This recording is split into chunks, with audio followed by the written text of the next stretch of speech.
يلا زيد الفوق فيديو فيديو فيديو يلا يلا يلا نقولوا تدخلوا مؤسسة الحنان صافي يلا 1 2 3 مؤسسة الحنان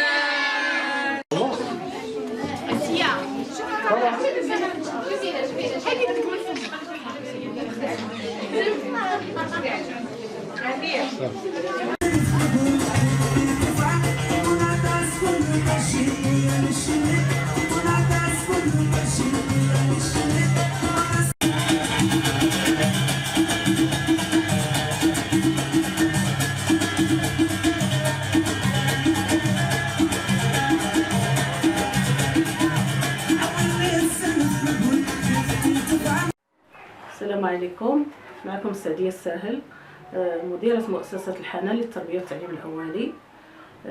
في إطار الاحتفالات باحتفالات الشعب المغربي بذكرى 47 من انطلاق المسيرة الخضراء، نظمت مؤسسة الحنان احتفالا كبيرا بهذه المناسبة، جسدت فيه روح الانتماء والهوية الوطنية لأطفالها الصغار بهذه المناسبة. وتخلل هذه الاحتفالات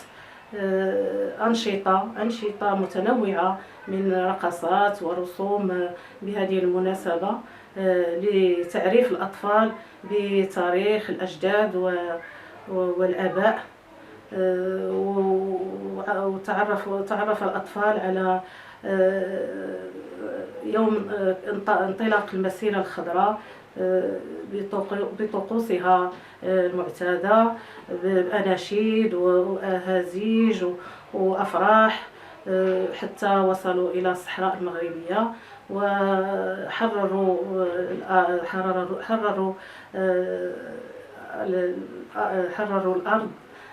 أرض الصحراء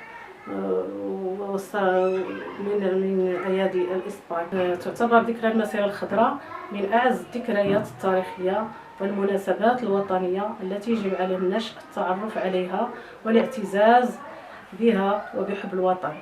ومؤسسة الحنان تعد من المؤسسات الرائدة في هذا المجال من خلال الأنشطة الموازية التي تقدمها للأطفال من خلال برنامجها السنوي سيرا على نهجها الذي دأبت عليه لما يناهز 32 سنة من العطاء خدمة للنشء ولتكوين أجيال المستقبل.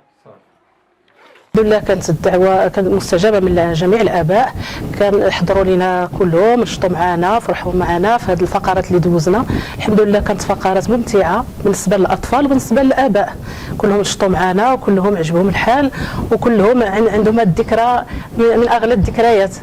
الحمد لله مؤسسة الحنان كما اعتدنا دائما في كل سنة كتحتفل بهذه الذكرى، والوليدات ديالها دائما معتادين انهم يعيشوا هذه الاحداث هذه اللي عاشوها الاباء ديالهم وعشناها في واحد الوقيته اللي الوليدات هادو ما كانوش، والحمد لله كنحاولوا نذكروهم بالتاريخ المجيد ديال المغرب.